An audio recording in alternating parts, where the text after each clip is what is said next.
Kenyans have camped, pitched down there, to go ahead and campaign for their preferred candidates. Equally, one constituency that is seen as a time for the likes of the current deputy president, to go out there and ensure that he can deliver something as to, just showing his might in the space where he sits and in the space of the broad-based government, if not the Kenya Kwanza government. And so we are following up still in terms of looking at the numbers and what is happening in the different constituencies, the different wards, as well focusing on the senatorial positions that, most of the Kenyans have gone out there to vote. And at this very point, I think it would be proper for me to let you know the gentleman that will help us unpack this conversation tonight, even as we get to hear their views on what the by-election signifies moving forward. Of course, of importance is that if all goes well, then definitely these spaces, the wards, talk about the constituencies and talk about the senatorial spaces that have lacked representation, then finally get a chance to have this, which is a constitutional rights of all the citizens.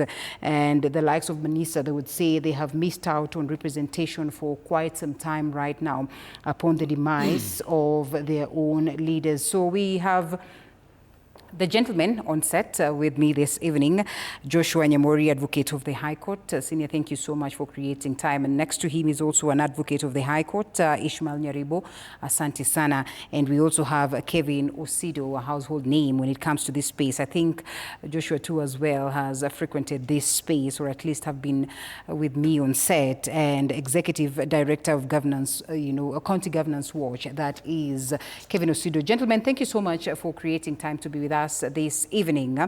Of course, the first question then would be, what do you make of today's by-election? But before I take it to that, perhaps to start with you, Kevin Osido, what do you make of the IEBC's performance so far?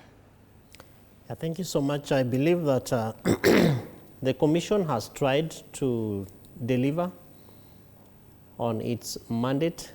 Of course,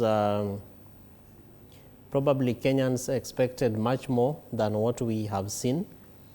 And I believe that right from the preparedness levels, the Commission has been able to do the bare minimums insofar as the logistics are concerned. We have not had complaints around probably delayed, ballot boxes, either in terms of opening or even delivering them to the to the polling stations. I think that we've also not had as many complaints from the candidates in terms of their engagement with the commissioners, where basically bordering on their responsibilities, their roles. Of course, we saw a few hiccups and concerns with some of the supporters, maybe from some of the candidates. Like in Bere, we saw an MCA showing up with regalia in party colors, which is against the Electoral Code of Conduct. I think that's Regulation 72 of the Elections Code of Conduct. So a lot of things that I believe the Commission has been able to take, rather to score highly in. As a voter and an elections stakeholder, I am really disturbed at the levels of communication, especially given the insecurities and the amounts of attacks, and also the discomfort that we have seen in most of the hotly contested areas. Probably they were expected to go that way, but I would have expected the Commission to really deploy a very strong communication infrastructure to be able to, continuously encourage voters to come out and move and go and vote.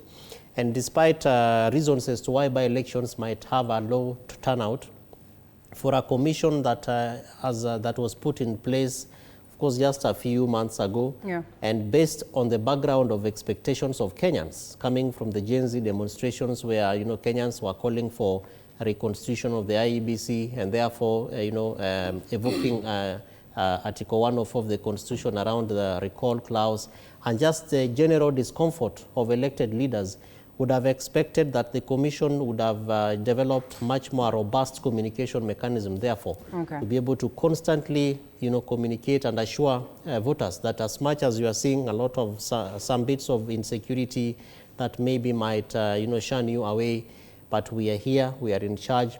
As I finish, I think it's also disturbing that we saw some of the electoral officials, particularly from the security infrastructure, reports from some of our colleagues who are observing and are out there interested in this particular process indicate that the security infrastructure was not very alert in terms of responding where we have seen serious violence. And I think that as far as the Commission is concerned, Linda, they really have to therefore pull up their socks and continuously do everything possible to especially generate and encourage trust, that public trust and confidence in the IEBC. And I think that will really go a long way in terms of informing the 2027 general election. All right, great. And of course, we come to the Wakiles.